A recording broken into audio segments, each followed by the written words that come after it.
O caso, Marcos Antônio.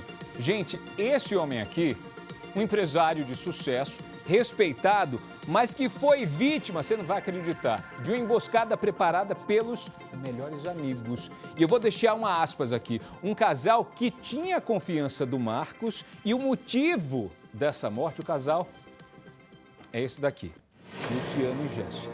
Quem são esses dois, gente? Vou te explicar. Tudo começa quando o Marcos decidiu colocar uma casa à venda. E o motivo da morte é dinheiro, gente. Dinheiro, mais uma vez, falando e colocando preço em vidas. Luciano e Jéssica aceitam a casa, só que com o tempo percebem que não tem como pagar, aí resolveram devolver a casa para o Antônio Marcos. O Luciano marca com o amigo para acertar tudo. O amigo acredita, só que na realidade, gente, era uma armadilha. Essa é a casa. Quando o Luciano e a Jéssica, segundo a polícia, viram essa casa, cresceram o olho. Disseram, a gente vai ficar, só que começaram a enganar o Marcos. Aí o Luciano, ao lado da esposa Jéssica, e agora aparecem esses outros dois aqui, o Emerson, que é o cunhado, e o Leandro, que é um amigo, eles se juntam, matam Marcos Antônio e desovam o carro dele e o corpo em uma área de mata. Não satisfeitos, para tentar apagar as provas, colocam fogo em tudo. A cena onde o carro foi encontrado é essa, a cena onde o corpo foi encontrado é exatamente essa aí. Imagens de câmeras de segurança mostram a movimentação na casa onde o empresário foi morto a tiros e depois você vai ver o Luciano e a Jéssica comprando álcool para queimar o carro e o corpo. Ô Guastelli, premeditação completa nesse caso. Não, total premeditação aí, a investigação foi a fundo, conseguiu essas imagens. Então, realmente, né, o casal aí premeditou o crime aí do proprietário da casa, né? Agora, você quer ver o deboche nessa história? É o deboche comigo, com você, com a legislação, com a polícia. Tá vendo esse sujeito aqui de boné azul? Ainda tá solto, tá foragido. E na ousadia ainda mandou, segundo a polícia, alguns áudios por celular confessando o crime. Ele dá uma versão que, segundo a polícia, não é verdade. É filme? Não, minha gente, é vida real. E o Cidade te conta agora, solta aí. Quase 1 ano e meio depois do assassinato de Antônio Marcos Sutil de Oliveira, o principal mentor do crime permanece livre, impune. Segundo a polícia, Luciano Alice Ferreira armou uma emboscada para a vítima, planejou a execução e ocultação de cadáver. Ele falou assim, cara, onde você tá que a gente precisa resolver essa dívida? Eu falei, eu tô em casa. Aí ele chegou lá e entrou pra dentro. Normal, vamos conversar. Cara, você tem pra me pagar? Eu falei, cara, eu preciso que você espere mais um pouco. Aí ele se alterou e mostrou a arma. Nisso que ele mostrou a arma, eu já pulei nele. E meu cunhado tava do lado de dentro, eu gritei, ele já veio e conseguiu, que quando eu pulei nele, a arma caiu. Aí ele conseguiu pegar a arma, aí a gente deu disparo nele. O corpo foi carbonizado com gasolina. Eu tô assumindo e eu ia assumir no dia o que foi feito, entendeu? E se um dia a polícia me achar, sorte pra eles. Um crime cometido praticamente todo em família, ao lado de Luciano, a esposa, cunhado e um grande amigo. Cada um com uma missão clara: sumir com Antônio Marcos e uma dívida superior a R$600 mil.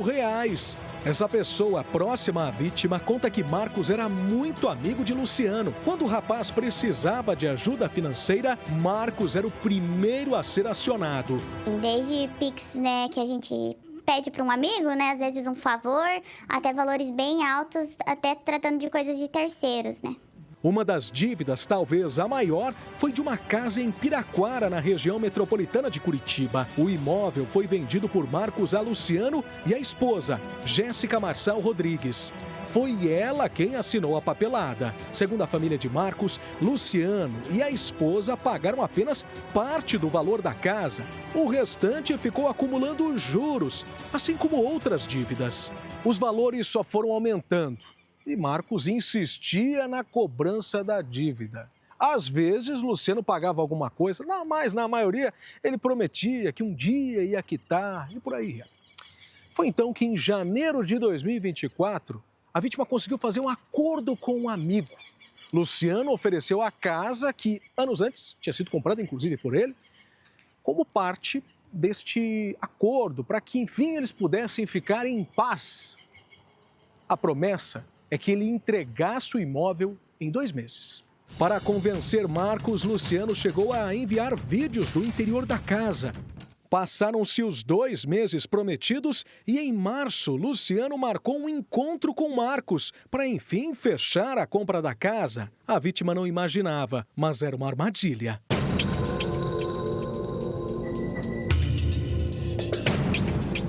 Eram quase 4 horas da tarde do dia 25 de março de 2024, quando Marcos chegou até o endereço.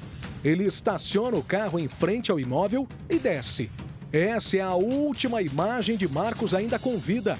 Ele espera do lado de fora por alguns segundos e depois entra. Cerca de 20 minutos depois, uma movimentação. Um homem de branco sai da casa, entra no veículo, manobra e entra de ré na residência. Segundo a polícia, trata-se de Luciano. O carro foi estacionado com a traseira virada em direção ao portão não à toa. A ideia é que o corpo do Marcos fosse colocado dentro do porta-malas. E foi isso que eles fizeram.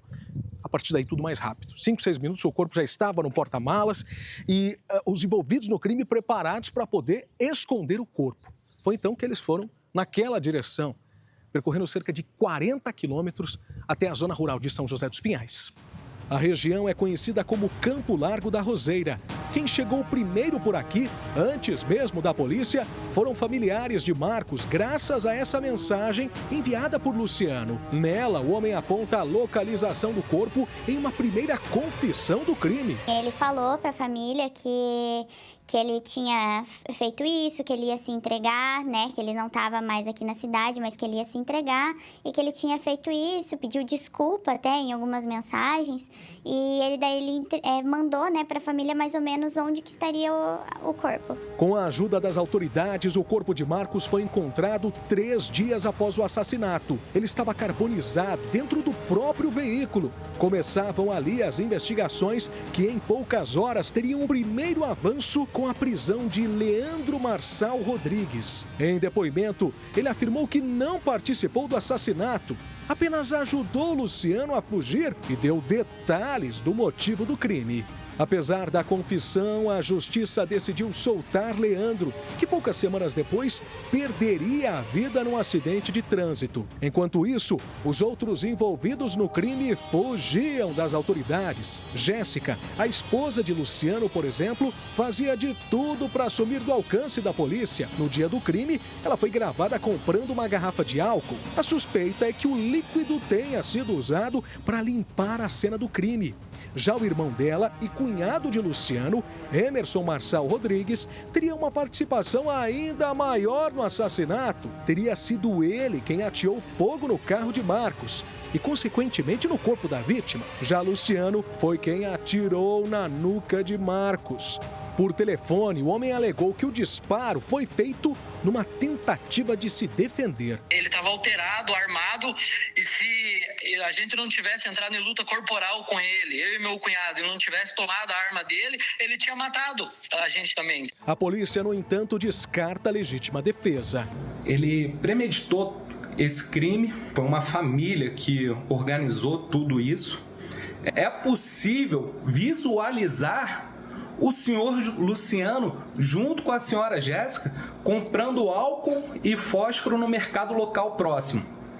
Depois de um tempo, ele ainda volta e compra mais álcool para jogar no carro e tentar ocultar esse cadáver junto com o veículo. O senhor Luciano conversava bastante com a senhora Jéssica, sua esposa, falando sobre como seria a fuga, como ela deveria vender os bens da família, a casa, os carros. Jéssica e Emerson foram presos no início desse ano. Ela foi solta recentemente e usa tornozeleira eletrônica. Não pode sair de casa. Emerson permanece na cadeia, já Luciano está foragido. Além do luto e a espera por justiça, a família de Marcos tem tido que lidar com outro problema. Jéssica tenta na justiça ter direito à casa que foi palco do crime. Ela teria inclusive enganado os antigos donos do imóvel. Esse imóvel ele foi adquirido por Marcos de terceiros. E o Marcos, ele detinha procuração desses terceiros para realizar a venda desse imóvel. Então a Jéssica, enquanto foragida, ela contratou uma advogada e essa advogada ajuizou várias ações reivindicando a posse desse imóvel, todas de maneira irregular. Tanto é que ela procura esses antigos proprietários do imóvel, se apresenta como compradora desse imóvel e diz que está tudo certo com a compra e venda do imóvel, até mesmo ocultando a morte de Marcos. E os herdeiros, acreditando ali, passando boa fé para o negócio, acaba transmitindo esse imóvel para o nome da Jéssica. Uma decisão recente da Justiça reconheceu que a casa era de Marcos e, portanto, pertence aos herdeiros dele. Apesar disso, a situação ainda não está definida. Para os parentes da vítima, o que resta é esperar. Esperar principalmente pela prisão do homem por trás do assassinato e planejamento do crime. A gente quer justiça, né? O Luciano ainda tá foragido, então a gente quer justiça, a gente quer ajuda de se alguém vê ele em algum lugar, que entre em contato com a polícia, porque a gente quer justiça e quer paz, né? A gente já perdeu uma pessoa muito importante para a família, era a nossa base. Então a gente quer justiça e paz para a família.